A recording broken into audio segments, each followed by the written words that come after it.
Hello hi friends, welcome back to our channel. Okay friends, next upcoming episode అందరికన్నా ముందుగా చూడాలి అనుకుంటే మా ఛానల్ మొదటిసారిగా చూస్తున్నట్టయితే ప్లీజ్ సబ్స్క్రైబ్ చేయండి, పక్కనే ఉన్న బెల్ ఐకాన్ని క్లిక్ చేయండి. ఇప్పుడు మనం వీడియోలోకి వెళ్ళిపోదాము. ఇంకా పండగ వస్తుంది, ఇల్లంతా శుభ్రంగా చేసుకోవాలి అనేసి ఇంకా సునంద వాళ్ళు అమ్మగారు అంటూ ఉంటారు.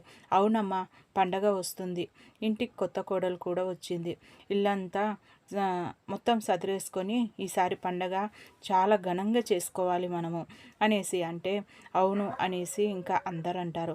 సరే అయితే ఈరోజు మొదలు పెడదాము, ముందు ఇండ్లన్నీ శుభ్రం చేసుకుందాం అనేసి ఇంకా నేను వంట చేస్తాను, ఇంకా మీరు ఇల్లంతా శుభ్రం చేయండి అనేసి దమయంతి అలాగే ప్రియకు చెప్పడంతో సరే అనేసి ఇంకా వాళ్ళు గదులన్నీ శుభ్రం చేస్తూ ఉంటారు. మరోపక్క విక్రమ్కి సునంద ఇలా అంటూ ఉంటుంది, విక్రమ్ అది ఏంటోరా గీజర్ పనిచేయడం లేదు, ఒకసారి చెక్ చేయి అనేసి అంటే పద రాదా మనం వెళ్ళి గీజర్ చెక్ చేద్దాం అనేసి వెళ్ళడం జరుగుతుంది. అలా ఇంకా తలా ఒక పని చేస్తూ ఉంటారు. ఇంకా గదులన్నీ శుభ్రం చేసుకుంటూ దమయంతి ప్రియ ఇంకా విక్రమ్ వాళ్ళ గదికి రావడం జరుగుతుంది. విక్రమ్ వాళ్ళ గదిని కూడా మొత్తం శుభ్రం చేస్తూ ఉంటారు.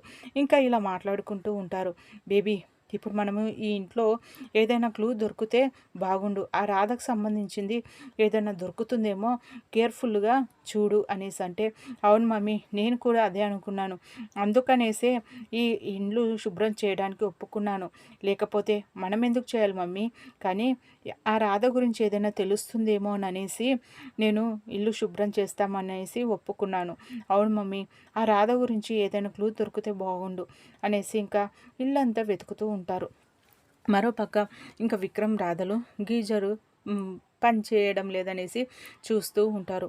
ఏంటి ఏమైంది విక్రమ్ సార్ అనేసి అంటే ఏంటో రాధా ఏమీ అర్థం కావడం లేదు అనేసి ఇంకా మాట్లాడుకుంటూ సరదాగా గీజర్ పనిచేస్తుందా లేదా అనేసి చెక్ చేస్తూ ఉండగా ఉన్నట్టుండి అవును రాధా, అత్తయ్య అలాగే ప్రియ మన గది కూడా శుభ్రం చేస్తారేమో, అందులో మన పెళ్ళికి సంబంధించిన అగ్రిమెంట్ పెళ్ళికి సంబంధించిన డాక్యుమెంట్స్ అక్కడే పెట్టాను సెల్ఫ్లో అనేసి అంటే అవునా సార్, అయితే అవి దొరికాయంటే మనది అగ్రిమెంట్ పెళ్ళి అనేసి తెలిసిపోతుంది, ఇంకా ఈ విషయం అందరికీ తెలిసిపోతుంది, పదండి సార్ అనేసి ఆ గీజర్ని అక్కడ వదిలేసి ఇంకా హడావుడిగా ఇంకా విక్రమ్ గదిలోకి వెళ్తూ ఉంటారు. ఇంకా ప్రియ అదంతా సదురుతూ ఉంటుంది. ఇంకా ఏంటి మమ్మీ ఇదేదో ఫైల్ లాగా ఉంది అనేసి ఇంకా ఫైల్ తీసుకోవడంతో ఆ ఫైల్లో నుండి అగ్రిమెంట్ పెళ్ళికి సంబంధించిన పేపర్లు కింద పడిపోతాయి. ఇంకా దమయంతి ఏంటో బేబీ ఇక్కడ పేపర్లు పడిపోయాయి ఏంటి అనేసి ఇంకా పేపర్లు తీసుకొని చూస్తూ ఉంటుంది. ఇంకా ప్రియ కూడా ఫైల్ని చెక్ చేస్తూ ఉంటుంది. ఒక్కసారిగా ఆ పేపర్లు చూసిన దమయంతి షాక్ అయిపోతుంది. బేబీ ఇక చూడు బేబీ ప్రియా అనేసి అంటే ఏంటి మమ్మీ అనేసి దగ్గరికి వస్తుంది.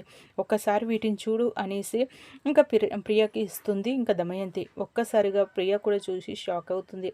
ఏంటి మమ్మీ అంటే వీళ్ళది నిజమైన పెళ్ళి కాదా, అంటే వీళ్ళు చేసుకుంది అగ్రిమెంట్ పెళ్ళా, వావ్ ఇంత పెద్ద నిజాన్ని మనతో దాచిపెట్టారు ఇన్ని రోజులు, ఇప్పుడు ఈ నిజాన్ని మనము అందరితో చెప్పేసేయాలి, మనకు తెలిసిన ఈ నిజం అందరికీతో బయట పెట్టేసేయాలి, పద మమ్మీ అనేసి వెళ్తూ ఉంటే అప్పుడే విక్రమ్ రాధలు లోపలికి రావడం జరుగుతుంది. అత్తయ్య అనుకుంటూ వచ్చేసరికి వచ్చారా, ఇన్ని రోజులు ఎంత నాటకం ఆడారో, నిజమైన భార్యాభర్తలుగా మమ్మల్ని ఎన్ని మాటలు అనేశారో, ఈరోజు మీ నిజస్వరూపం ఏంటో ఈరోజు అందరి ముందు పెట్టేస్తాము అనేసి ఇంకా వెళ్తూ ఉంటే ఆగండి అత్తయ్య మేము చెప్పేది వినండి అనేసి అంటూ ఉంటే లేదు ఈరోజు వినము, ఎన్ని మాటలు అన్నావు విక్రమ్ విక్కీ, అసలు ఇంత పెద్ద నిజాన్ని దాచావు అనేసి ఇంకా బయటికి హాల్లోకి వెళ్ళేసి దమయంతి అత్తయ్య సునంద బావగారు అందరూ వచ్చేసేయండి మీకు చెప్పాలి అనేసి పిలుస్తూ ఉంటుంది. ప్రియ కూడా నానమ్మ పెదనాన్న ఇంకా అత్తయ్య మీరు కూడా వచ్చేయండి, ముఖ్యంగా సునందత్తయ్య వచ్చేయండి అనేసి పిలవడంతో ఇంకా అందరు రావడం జరుగుతుంది. ఏమైందమ్మా ఏమైంది దమయంతి అనేసి అడుగుతూ ఉంటారు. ఏంటి వదిన గారు అనేసి ఇంకా సునంద కూడా అడుగుతూ ఉంటుంది. దమయంతి ఏంటి సునంద నీ కోడలు ఏదైనా అంటే నీ కోడలి మీద అసలు ఇలా మాట పడనిచ్చేదానివి కాదు. నీ కోడలు ఈరోజు ఎంత పెద్ద నిజాన్ని దాచిందో తెలుసా? కోడలు కాని కోడలు ఎంత పెద్ద నిజాన్ని దాచిందో. నా కోడలు అన్నావు కదా అనేసి అంటే ఏం మాట్లాడుతున్నారు వదిన గారు అనేసి సునంద అంటుంది. దాంతో ఇంకా అవును, ఇన్ని రోజులు నా కోడలు అన్నావు, నీ కోడలు చూడు ఈరోజు ఏం చేసిందో. వీళ్ళు నిజమైన భార్యాభర్తలు కాదు అనేసరికి ఏమంటున్నారు వదిన గారు మీరు? నిజమైన భార్యాభర్తలు కాకపోవడం ఏంటి? అసలు మీరు ఏం మతి ఉండే మాట్లాడుతున్నారా అనేసి అంటే, నాకు మతి ఉంది కాబట్టి నేను మాట్లాడుతున్నాను. వీళ్ళు నిజమైన భార్యాభర్తలు కాదు, అందరిలాగా పెళ్ళి చేసుకోలేదు. వీళ్ళు పెళ్ళి చేసుకుంది అగ్రిమెంట్ పెళ్ళి అనేసి అంటే, ఏం మాట్లాడుతున్నారు వదిన గారు? అగ్రిమెంట్ పెళ్ళి ఏంటి? అసలు మీరు ఏమంటున్నారు? అసలు మాకేం అర్థం కావడం లేదు అనేసి అంటే ఇంకా రామచంద్రయ్య కూడా ఏమంటున్నావు దమయంతి అనేసి అంటే, అవును బావగారు, వీళ్ళు చేసుకుంది అగ్రిమెంట్ పెళ్ళి, 1 ఇయర్కి అగ్రిమెంట్, కావాలంటే ఇదిగోండి ఈ పేపర్లు చూడండి అనేసి ఆ పేపర్లు ఇచ్చేస్తుంది ఇంకా రామచంద్రయ్యకి. రామచంద్రయ్య చూసి షాక్ అవుతాడు. అలాగే వాళ్ళ అమ్మగారికి ఇస్తాడు. వాళ్ళ అమ్మ కూడా షాక్ అవుతుంది. ఇలా ఇవ్వమ్మా అనేసి ఇంకా నందగోపాలు సునంద కూడా తీసుకొని షాక్ అయిపోతారు.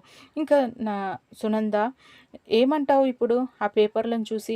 ఇప్పుడు కూడా నా కోడలు, నా బంగారు కోడలు అనేసి నెత్తినెక్కించుకుంటావా, లేకపోతే ఇంట్లో నుండి ఇప్పటికైనా గెంటేస్తావా అనేసి అంటే, ఏంటి విక్రమ్, ఏంటిరా ఇదంతా?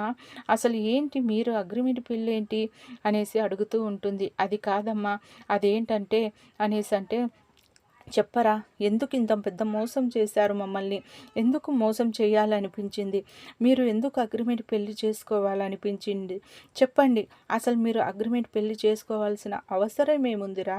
మాకు ఎందుకు ఈ నిజాన్ని ఇన్ని రోజులు చెప్పలేకపోయారు? అసలు ఏం జరుగుతుంది ఈ ఇంట్లో? అసలు మీరు ఎందుకు ఇలా చేశారు?